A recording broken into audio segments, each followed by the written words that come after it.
Tesla is having a pretty tough week. We all know the problem with the stock, the Model 3 ramp up issues as we're nearing Q1, and of course the crash on 101 here in Mountain View. But now they are recalling over 123,000 Model S cars, so we're gonna have to talk about that. Workhorse is premiering its N-Gen electric truck in San Francisco, but the company that's using it would like to stay anonymous, which is a little bit weird. I also got 2 comments of the day today because, as you can see, I'm not doing a live show. As a matter of fact, in the next few days, maybe even a week or 2, I'm going to be doing this pre-recorded. The format will absolutely stay the same. I will just upload them.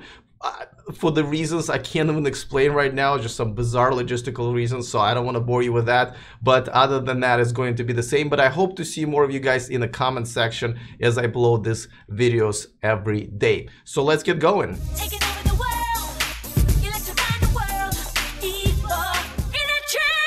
Okay, all right, so you know, just like I mentioned, Tesla had a pretty tough week so far. Now they're saying that any Model S car does not affect Model X or the new Model 3. Any Model S car that's made before April of 2016 is going to be affected. Now they're saying this is a voluntary recall. Actually, it's really not a big deal now that I looked into it. I have both of my cars are 2015, so I'm definitely affected by it. I also got an email from Tesla about it, but apparently the bolts that they had in a power steering system that were made by Bosch can get a little bit, I guess, eroded.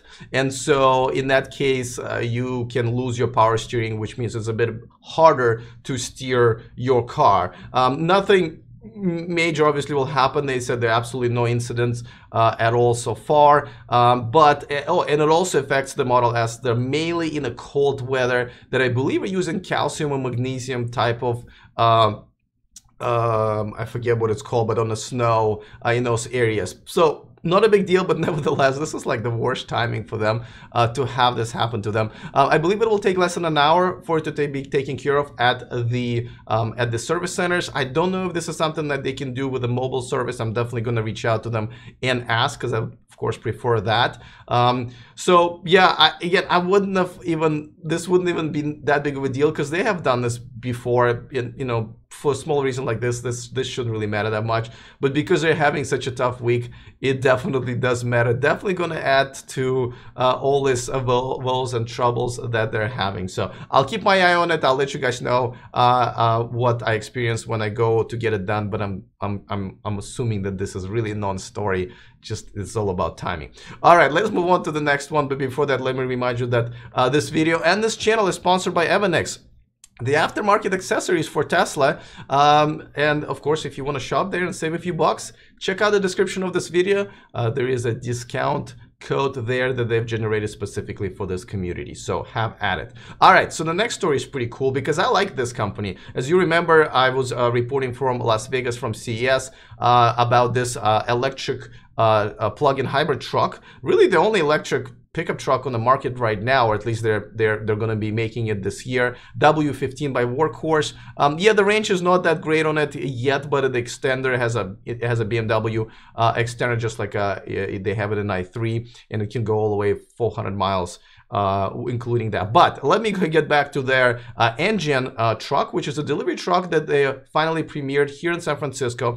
This is the actual picture, but we don't know which company is actually using this. It's a little weird, right? Because you would think they would love the publicity, but they're saying that they want to test this out, make sure everything's working as they want it, and then they're going to reveal who they are. This picture actually was posted by Ryder.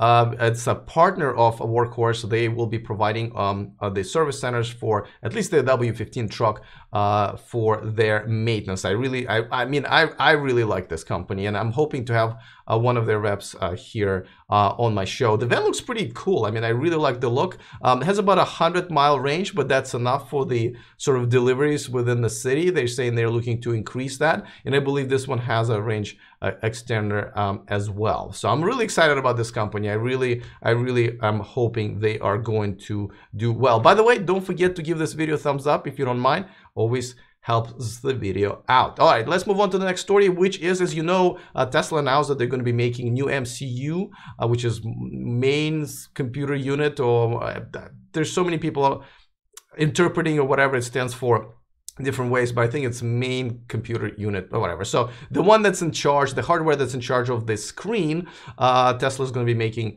moving forward, putting them in Model S and Model X's that are going to increase, and we've seen videos of this, increase the response time of the monitor almost by double.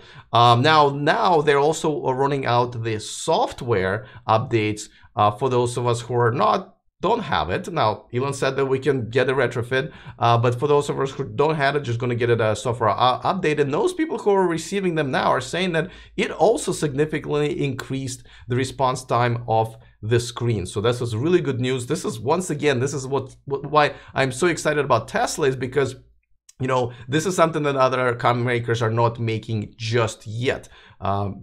Over-the-air updates. Your car can actually get better in the morning after one, while you're sleeping. Your car's getting better. What other car can do that? So that's pretty cool. Definitely expecting to see more videos about it. And also, Tesla is rolling out the new Tesla Maps navigation system, and some people are reporting to get it. I've seen some screenshots already. They're not as impressive, but a lot of them remind me of what I've seen in the Model 3. By the way, I was in one again. I drove a Model 3 yesterday. Just wanted to check out whatever's the latest Model 3 that they're making. Still think it's an amazing car. I'll post a picture for my Patreons of that, which, by the way, reminds me, thank you so much. There are so many of you guys are actually contributing and joining. Really doesn't take that much to support this channel. I post exclusive videos and pictures and reports and bloopers and behind the scenes stuff. So if you haven't yet, please check out the description of this video. It has a link to my Patreon page. I hope you find it useful, and thank you so much for contributing. All right, the other story that I wanted to talk about today, as you know, kind of skipped my mind the last few days because there were so many interesting stories. But apparently the first generation, the Nissan Leaf, this one, the one that I really don't like, but always give kudos for Nissan to actually kind of being one of the first ones to get this whole electric car thing rolling. But nevertheless, there have been reports that their 30 kilowatt hour battery degrades pretty fast, and much faster than 24 kilowatt hour battery. And Nissan actually released a statement today. It was a very vague statement that basically said that they're aware of the issue and they're working on it. This kind of comes on the heel of the news that I reported in the last couple of days, that in Japan, Nissan is starting to offer the service that you can recondition your battery, or bring in yours, and they'll give you a reconditioned battery that will perform much better.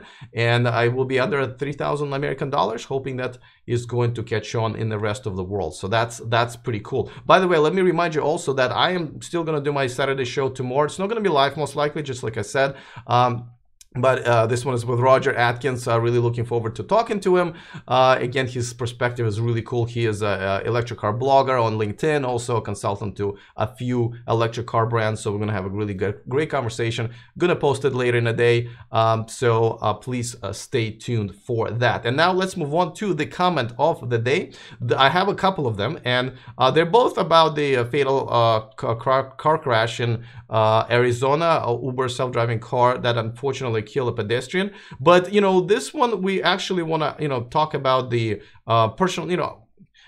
A lot of you guys are split. I mean, I blame all three parties partially, and I get a lot of kind of crap for it, unfortunately, in the comment section, but I'm just speaking the truth. A lot of you guys, actually most people, blame the pedestrian, and this goes back to sort of personal responsibility. And I just kind of want to remind everybody, and this comment is very good, from Eric Na.